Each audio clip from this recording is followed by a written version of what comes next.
Joining me on the phone here on Indiana in the Morning is Josh Krug with the 2020 Census Complete Count Committee. Josh, thanks very much for joining us once again on Indiana in the Morning. Thank you very much for having me on this morning, Josh. I appreciate it. All right, so it's now Monday, and we are just a few days removed, actually, from the final day of the census, at least online. We did get the notice, and we'd let everyone know that last week, about midway point to late last week, was the final day people could reply online for the census. Now, if people can no longer apply online, but they still have their mail-in forms, can they still submit that, or is it too late now?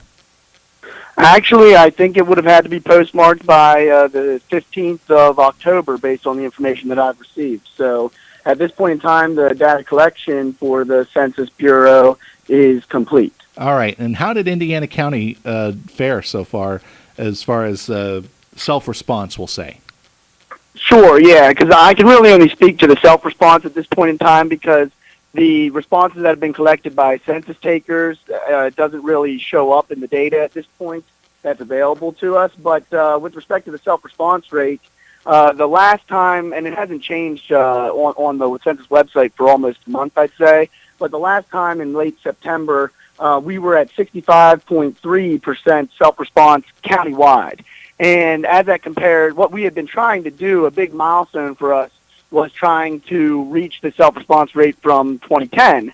And we thought that early on it would be very achievable, especially being able to fill out the census online and by phone this time around. But COVID presented us with a multitude of challenges, some very difficult challenges to overcome. But we did our best to overcome it. And compared to the 2010 numbers, we were only 0.1% below the self-response from 2010, which in 2010 was unaffected by and not hampered by the COVID crisis. So all things considered, countywide, we feel that the Complete Count Committee, was successful in our efforts to, encourage self-response to the census and let people know that it was easy, important, and confidential. So just 0.1% less than where it was in 2010. To come so close and also to have everything that's happened, as you said, that is an amazing achievement. Now, were there any sort of communities that stood out? I know you said that there are several communities that are the smaller communities that you kind of considered the outliers and anomalies to the self-response percentages.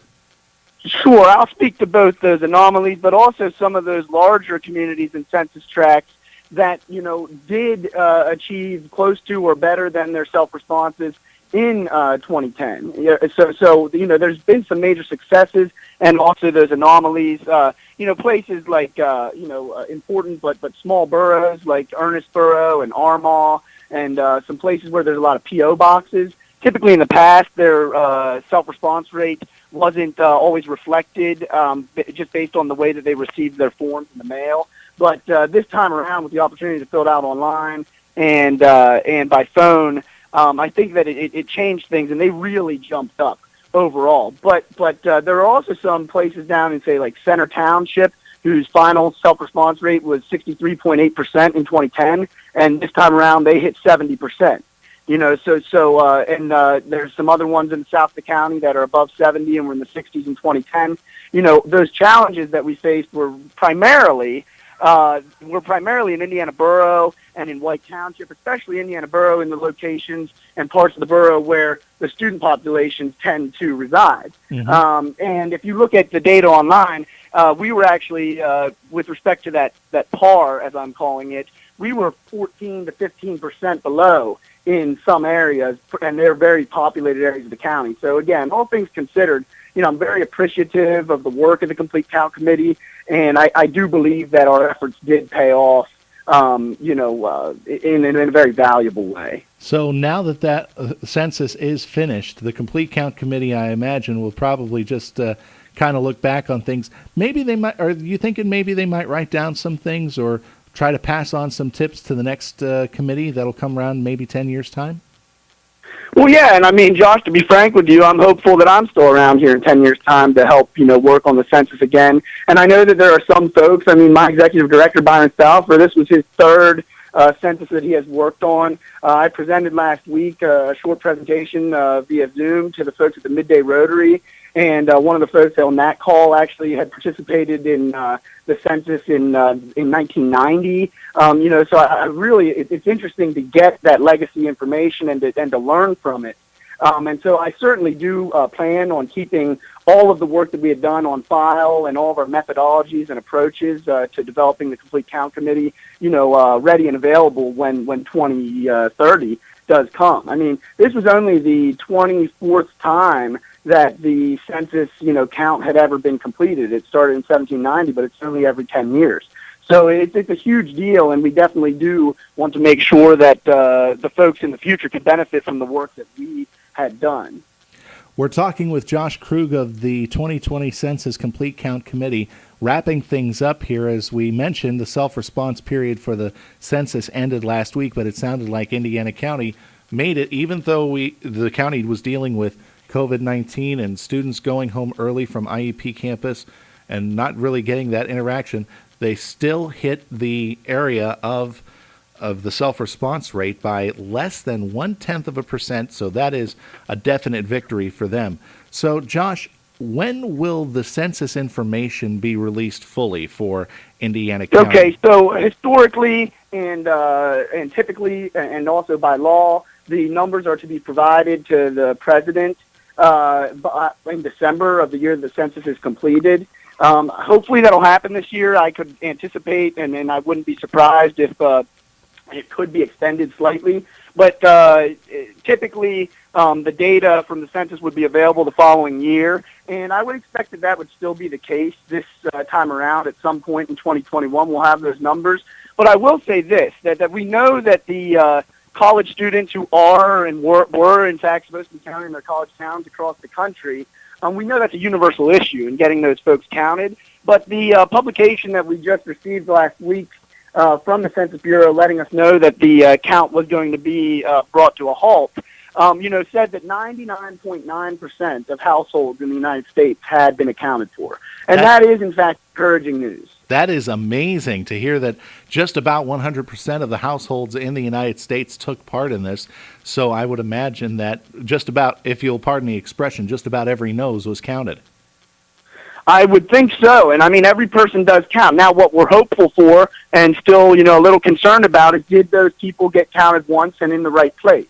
And we're quite hopeful that the Census Bureau is going to do all of their magic, so to speak, in terms of developing the data and making sure that the quality checks and the quality assurances are in place so that folks are actually counted once and in the right place. And we have been given assurances from the Census Bureau that they are going to do such. It's just that, again, I have no guarantees at this point. So albeit we did a ton of work over the last year, over 50 people from throughout Indiana County, community leaders and business folks, education, agriculture, everybody. And I want to thank our co-chairs and Representative Jim Struzzi and State Senator Joe Pittman. It was an all-hands-on-deck effort, especially here at the end when we knew we had this challenge with the students. And I just can't thank everybody enough, from the social services sector to education to the business sector, just everybody involved really put forth the effort this time around.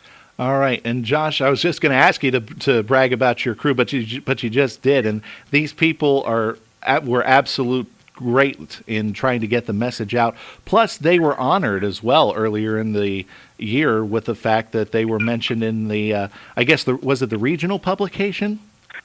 Yeah, I appreciate you bringing that up, Josh. Actually, I don't know the exact nomenclature off the top of my head right now, but basically there's a 10-state regional designation that's based out of Philadelphia that we're a part of. And in that region, they send this publication out that highlights complete count committees and other, work that the census is doing. And a couple months ago, we actually were featured in that, and it was provided, to folks all throughout the 10 states in the Mid-Atlantic region as an example of, the work that we can do. And that was referencing the work that we did in July for the Indiana County Communities Count Day, and the county commissioners fully endorsing the census and the proclamation that they made with respect to the census. So, and the work of our Complete Count Committee. You know, our partnership specialist, Rick Buck from the Census Bureau, you know, he was a great partner to work with and kind of helped bring us along the way. And I'm happy to say that, and he may say this to every partner, but he told us that we were one of his best, complete count committees, you know, with all the folks that he works with. And then I'm happy to hear that as well. So again, I can't thank him enough. And I would say, you know, from agriculture, we had Doug Berry with the Conservation District. We had Kevin Laser heading up the social services from the Career Link. We had Mike Vukovic from Indiana area school district, but other folks from other school districts, obviously, as well. I mentioned the co-chairs. We had Mr. Ron Ivanko from down in Blairsville representing other municipalities. And we did have Mark Hilliard from the business sector. So we certainly had a lot of folks involved in the Complete Count Committee, and you know, too many to name, but I do want to thank everybody that was involved. And again, you know, I'm hopeful that the count will be correct and stand strong for the next 10 years, and then we can learn from the work we did, and then come 10 years later, you know, do this all over again and do it even better. Josh Krug, thank you very much for joining us on Indiana in the Morning. All the best to you. And again, a great big congratulations to everyone with the 2020 Indiana County Census Complete Count Committee. Thank you, Josh. I appreciate all the availability that you provided us, you know, and the time on air throughout the process. I think it's been critical and really beneficial to the count. Our pleasure, Josh. Thanks again. Thank you. Take care. Thank you. Take care.